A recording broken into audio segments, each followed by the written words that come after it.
నువ్వు మాట్లాడుతున్నావా? ఏమిరా పర్వదినాలలో మాత్రం మీకు పరమేశ్వరుడు గుర్తుకొస్తాడా? వీలు చూసుకొని వస్తానులే స్వామి. వీలు చూసుకొని కాదు, వీలు చేసుకొని రండి. వస్తే మీకే మంచిది, మాకు కాదు. తప్పు చేయొద్దండి. మేమెక్కడ తప్పు చేస్తున్నాం స్వామి? బయట మీరు చేసే తప్పులు పక్కన పెడితే గుళ్ళోని ఎన్ని తప్పులు చేస్తారు తెలుసా మీకు? గుళ్ళో తప్పులు చేస్తున్నావా? ఏంది స్వామి అది?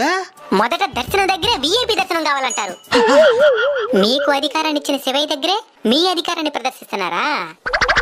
శివయ్య ముందు అందరూ సమానమే. మీరు నిజంగా అధికారాన్ని చూపించాలనుకుంటే ఆ డబ్బుని అన్నదానానికో ఆలయ అభివృద్ధికో డొనేషన్ గా రాసివ్వండి. సరే స్వామి. ఇంకోటి, పూజారి బొట్టు పెట్టుకోమని విభూదిస్తే సగం పెట్టుకుంటారు, సగం ఇక్కడే ఉండే గోడల మీద పోసేసిపోతారు.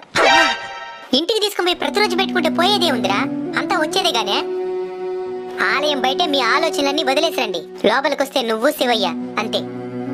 ఫోన్ చేసి పని వరకు వచ్చింది, ఆ కాంట్రాక్టర్ వచ్చిన లేదా, ఇవన్నీ వద్దు. మీరు ఆలయంలో గడిపే ఆ 10 నిమిషాలైనా